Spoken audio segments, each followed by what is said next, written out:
জয় শ্রীকৃষ্ণ। প্রিয় দর্শক বন্ধুরা, সকলে কেমন আছেন? আশা করছি ভালো আছেন এবং সুস্থ আছেন। আমাদের দৈনিক রাশিফল এবং টোটকার ইউটিউব চ্যানেলের পক্ষ থেকে সকলকে অনেক স্বাগতম জানিয়ে আজ আরও একটি বিশেষ ভিডিও নিয়ে চলে আসলাম। আজকের ভিডিওর বিষয়বস্তুটি কিন্তু অত্যন্ত গুরুত্বপূর্ণ এবং অত্যন্ত বিশেষ হতে চলেছে দুটি রাশির ক্ষেত্রে। তো আজকের ভিডিওর বিষয়বস্তুটি থাম্বনেল দেখে কম বেশি নিশ্চয়ই বুঝেই গেছেন। দেবগুরু বৃহস্পতিকে কেন্দ্র করেই কিন্তু হতে চলেছে আজকের ভিডিওটি। তো আজকের ভিডিওটি শুরু করার আগে বলে নেব, আমাদের এই চ্যানেলের মাধ্যমে গ্রহ সংক্রান্ত, রাশি সংক্রান্ত, বাস্তু টিপস, টোটকা এবং ইউনিভার্সকে কেন্দ্র করেও কিন্তু বিশেষ ভিডিও হয়ে থাকে। সংখ্যাতত্ত্বকে নিয়েও কিন্তু কিছু কিছু বিষয়ে ভিডিও হয়ে থাকে। তো এই ধরনের ভিডিও যদি আপনারা পেতে চান, অবশ্যই আমাদের চ্যানেলটিকে সাবস্ক্রাইব করে পাশে থাকা বেল নোটিফিকেশনটি অন করে রাখার অনুরোধ রইল সকল প্রিয় দর্শক বন্ধুদের কাছে। এবং আমাদের চ্যানেলের ভিডিওগুলো আপনাদের ভালো লাগলে অবশ্যই শেয়ার করুন আপনাদের বন্ধুবান্ধব এবং কাছের মানুষজনদের মধ্যে। তার সাথে সাথে যদি ভালো লাগে অবশ্যই আমাদের চ্যানেলের পাশে থাকার অসংখ্য অনুরোধ রইল সকল প্রিয় দর্শক বন্ধুদের কাছে। চলুন আজকের ভিডিওটি শুরু করি এবং ভিডিওটির বিষয়বস্তুটি কী আছে একবার জেনে নেব। আজকের ভিডিওর বিষয়বস্তুটি আছে যশ খ্যাতি তুড়ি মেরে কিন্তু পায়ে এড়াবে এই দুই রাশি। দেবগুরু বৃহস্পতির প্রিয় দুই রাশি দেবগুরু বৃহস্পতির কৃপায় থাকে কিন্তু তুঙ্গে। তো গ্রহদের মধ্যে দেবগুরু বৃহস্পতি গ্রহকে খুবই গুরুত্বপূর্ণ গ্রহ বলে কিন্তু মনে করা হয়ে থাকে। তিনি জ্ঞানে এবং বড় ভাই, শিক্ষক, গুরুজনদের আদি কারক বলেও কিন্তু মনে করা হয়ে থাকে। যাদের জন্মছকে বৃহস্পতি অত্যন্ত ভালো থাকে তাদের অবস্থানের থাকে কিন্তু অত্যন্ত গুরুত্বপূর্ণ। জন্মছকে বৃহস্পতি ভালো অবস্থানে থাকলে যাদের থাকে তাদের কিন্তু কোনোদিনও কোনোভাবে অভাব থাকে না। তাদের কৃপা ব্যথিত কিন্তু হতে পারে না কোনো ক্ষেত্রে। তাদের কৃপায় ব্যথিত কোনো মানুষই কিন্তু উন্নতি করতে পারে, যে কোনো মানুষ। এবং তার সাথে সাথে দেবগুরু বৃহস্পতির গতি ধীর হলেও তাদের প্রভাব কিন্তু অত্যন্ত দ্রুত কাজ করে থাকে বলে মনে করা হচ্ছে। যেহেতু দ্রুত কাজ করে থাকে, সেই ক্ষেত্রে আমাদের দেবগুরু বৃহস্পতির এই গজকেশরী যোগ, হংস যোগ প্রভৃতি শুভ যোগ কিন্তু তাদের চলার ফলে গঠিত হয়ে থাকে। এটা বিশ্বাস করা হয়ে থাকে যে যাদের কুণ্ডলিতে দেবগুরু বৃহস্পতির শুভ অবস্থানে রয়েছে তারা সৎ এবং শান্তিপ্রিয় কিন্তু হয়ে থাকে। তবে দেবগুরু বৃহস্পতির খুব কাছের রাশি কিন্তু দুজন হয়ে থাকে। এমন পরিস্থিতিতে এই দুটি রাশির উপর গুরুর সর্বাধিক আশীর্বাদ কিন্তু পাওয়া গিয়ে থাকে এবং এই রাশির ওপরে কিন্তু অবশ্যই সর্বক্ষণ এবং সর্বদা কিন্তু অত্যন্ত সুখকর কিন্তু হয়ে থাকে। এই রাশির জাতক জাতিকাদের সবসময় দেবগুরু বৃহস্পতির আশীর্বাদ কিন্তু সর্বদা পেয়ে থাকে এই দুই রাশি। এবং যে কোনো কাজে কিন্তু এই দুই রাশি কোনো সময় কিন্তু পিছপা হন না। কোনো জায়গা থেকে কিন্তু দ্রুতই বেরিয়ে আসতে পারেন এবং দ্রুত কিন্তু সমস্ত জায়গা থেকে কাজ করে বেরিয়ে আসতে পারেন বলেই মনে করা হচ্ছে। প্রথমত যেই রাশিটি রয়েছে সেটি হচ্ছে ধনুরাশি। ধনুরাশির জাতক জাতিকাদের ক্ষেত্রে ধনুরাশির শাসক গ্রহ হলেন দেবগুরু বৃহস্পতি। এই রাশিগুলির উপর গুরুর আশীর্বাদ সবসময় থাকে বলেই কিন্তু মনে করা হচ্ছে জ্যোতিষশাস্ত্র অনুসারে। গুরুর কৃপায় এই লোকেরা সর্বদা তাদের কর্মজীবনে অনেক উন্নতি করতে পারে এবং উচ্চ অবস্থান অর্জন কিন্তু করতে সক্ষম হন। এর সাথে সাথে বা এর পাশাপাশি এই রাশির জাতক জাতিকারা ব্যবসায়িক ক্ষেত্রে বা ব্যবসায়িক জগতের সঙ্গে কিন্তু যুক্ত হতে পারেন এবং ব্যবসায় অসাধারণ সাফল্য কিন্তু অর্জন করতে সক্ষম হন। এবং ব্যবসায় সাফল্যের সাথে সাথে কিন্তু এদের সমস্ত কাজে উন্নতি কিন্তু শিখরে থাকে। তার সাথে সাথে এদের পারিবারিক সম্পর্কগুলি কিন্তু অত্যন্ত মজবুত থাকে এবং অত্যন্ত ভালো যায়। তাদের কর্মজীবনে কিন্তু পদোন্নতির সম্ভাবনা থাকে সর্বক্ষণ ধনুরাশি জাতক জাতিকাদের। এরপর যেই রাশিটি রয়েছে সেটি হচ্ছে মীন রাশি।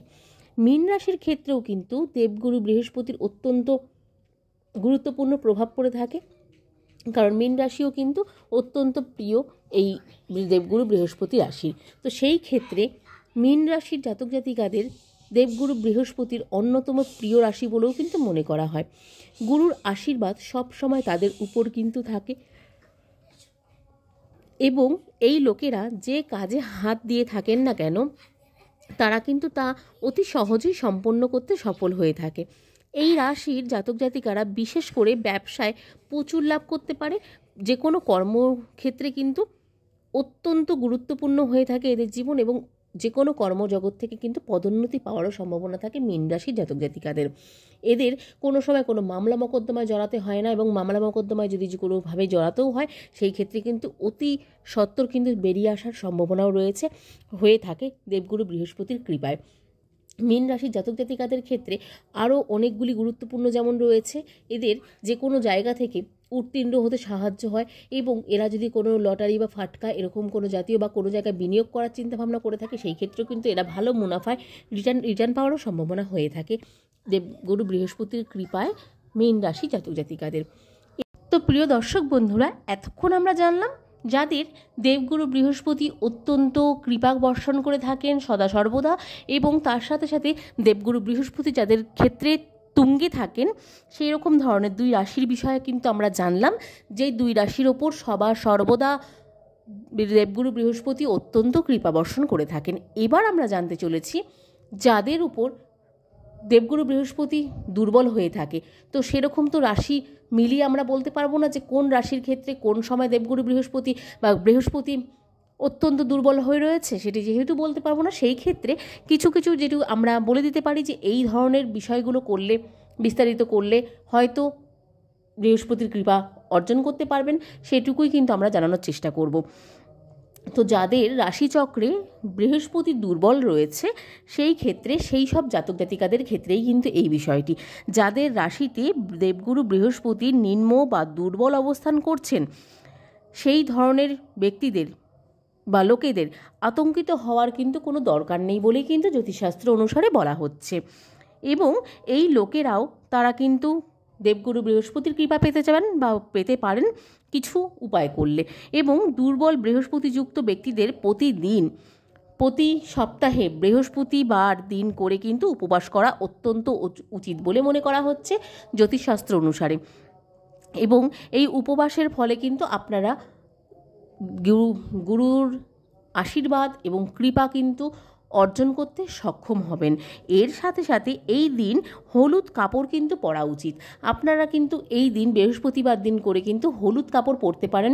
হলুদ কাপড় কিন্তু পরা আপনাদের অত্যন্ত জরুরি বলে মনে করা হচ্ছে এই দিনগুলিতে, যেই দিনগুলিতে আপনাদের দেবগুরু বৃহস্পতির কৃপা অর্জন করতে চাইলে অবশ্যই বৃহস্পতিবার করে আপনারা হলুদ কাপড় পরতে পারেন।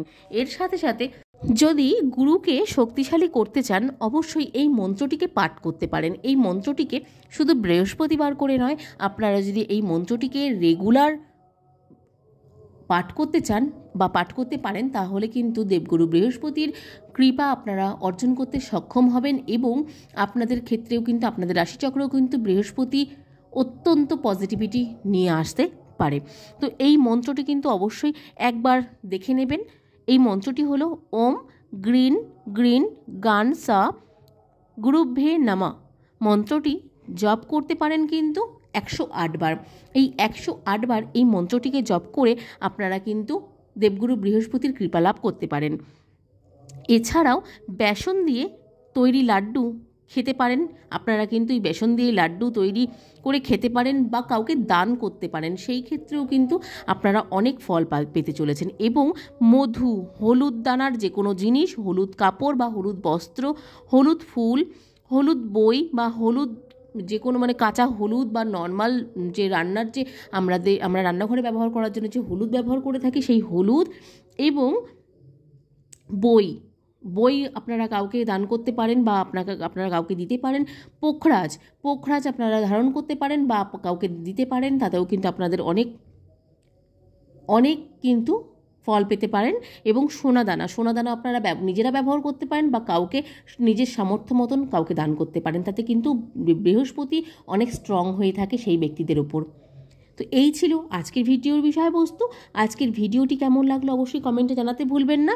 আজকের ভিডিওর বিষয়বস্তুর মধ্যে আমরা যেটা জানতে চলেছিলাম বা জেনেছিলাম, যশ খ্যাতি তুড়ি মেরে কিন্তু পায়ে এড়িয়ে যায় এই দুই রাশি। গুরুর প্রিয় এই দুই রাশি বৃহস্পতি সবসময় কিন্তু থাকে তুঙ্গে, এবং যাদের বৃহস্পতি দুর্বল তাদেরও বিষয়েও কিন্তু কিছু বিস্তারিত আমরা জানলাম। তো চলুন আজকের ভিডিওটি এখানে শেষ করছি। ভিডিওটি ভালো লাগলে অবশ্যই একটি লাইক এবং কমেন্ট করতে ভুলবেন না, কমেন্টে জয় শ্রীকৃষ্ণ লিখতে ভুলবেন না। আজকের ভিডিওটি এখানে শেষ করব এবং ভালো লাগলে অবশ্যই আমাদের চ্যানেলটির পাশে থেকে সাপোর্ট করার অনুরোধ রইল সকল প্রিয় দর্শক বন্ধুদের কাছে। আজকের মতন সকলকে এখানে বিদায় জানিয়ে চলে যাচ্ছি। ভালো থাকবেন, সুস্থ থাকবেন, সাবধানে থাকবেন। নতুন ভিডিও নিয়ে আসা পর্যন্ত আমাদের চ্যানেলটির পাশে থাকার অনুরোধ রইল। সকলকে রাধে রাধে।